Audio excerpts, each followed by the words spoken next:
السلام عليكم. شوفوا حبايبي، اليوم عندي أبغى أسوي اللي هو الجزر الحلو ده.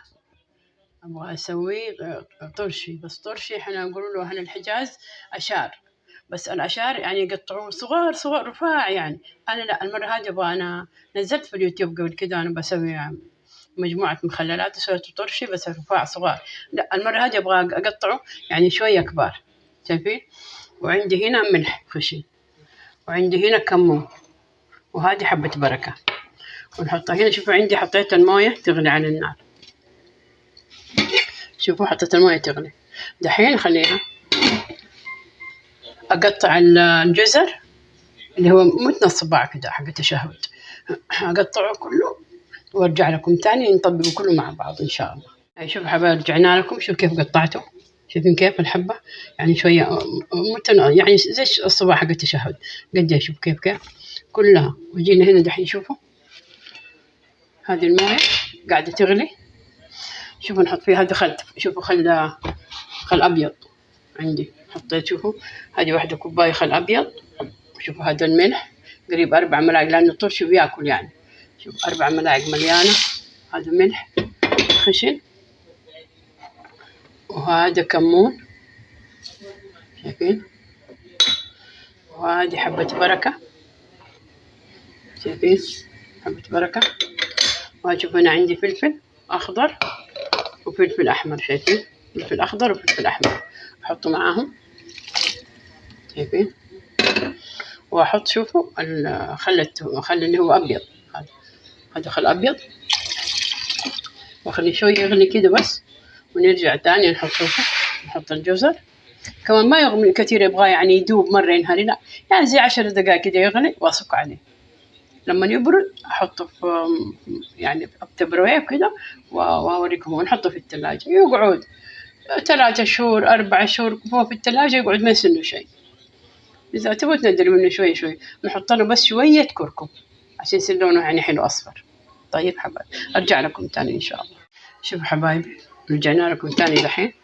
شوفوا هذا هنا بسم الله الرحمن الرحيم يعني زي ملعقة حقت أكل مليانة كركم، ونحط له شوية من اللي هي بودرة الزعفران عشان يديله كمان لون حلو أصفر. هذا الحين شوفوا الكركم، شايفين هذا الكركم. هذا عندي هنا شوف حق صبغة الزعفران، أحط لها يعني نص ملعقة كده. شوفوا حبايبي هذا كده نص ملعقة بودرة الزعفران. الكركم هو حلو بس الزعفران عشان يديله لون الصفار الحلو يعني. خلاص خليه يغلي شوية، يغلي شوية وأرجع أحط معاه الجزر. شوفوا كيف مقطعته، شايفين كيف؟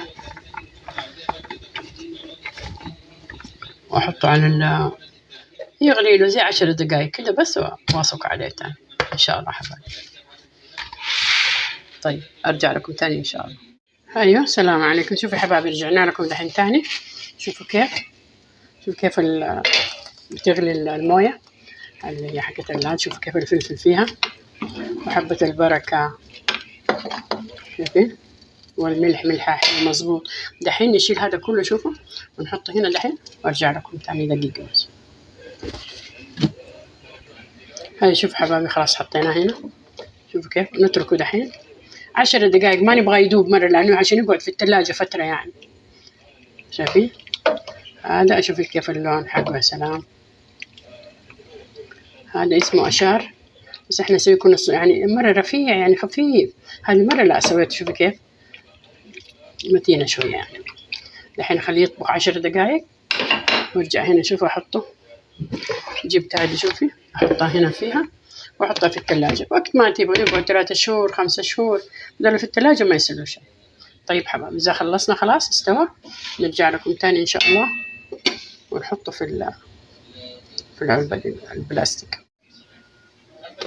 شوفوا حبايبي، رجعنا لكم دحين تاني خلاص. شوفوا كيف استوى وبريد. دحين نبدأ نحطه هنا كله وارجع لكم تاني ان شاء الله. حطه في العلبة البلاستيك دي وارجع لكم تاني ان شاء الله. هاي شوفوا حبايبي كيف كله حطيته. دحين ابدا احط في المرقة دي حقته، شايفين كيف؟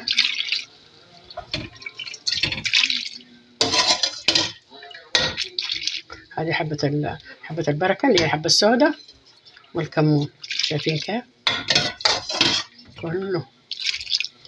خلاص كده الحمد لله. تحطوه يبرد كمان، تحطيه في الثلاجة. يا سلام. شوف هذا كمان سوينا فلفل. هذا الفلفل عاد ولا شيء، ولا سلق ولا شيء. تجيبيه تنظفيه وتغسليه طيب وتقمعيه، يعني تدري منه الرز حقته، وتحطي له ملح وخل ومويه بس. تبغى تسلقيه نص سلقة عادي تسلقيه، ما تبغى بس حطيه في الثلاجة يقعد. وهذا كمان شوفي. خلاص كده تمام الحمد لله. جربوه إن شاء الله يعجبكم. مرة طعم هذا الطرشي اللي هو إحنا نقول له طرشي، وهو طرشي أشار، يعني يقولوا له أشار. طيب حبايبي شوفوا شايفينه كيف بالفلفل بكله، شايفين كيف. خلاص بس أنا أخلي الغطاية مكشوفة بس يبرد تروح من الدخاخين، أغطيه وأحطه في الثلاجة، وبالهنا والعافية إن شاء الله. طيب حبايبي.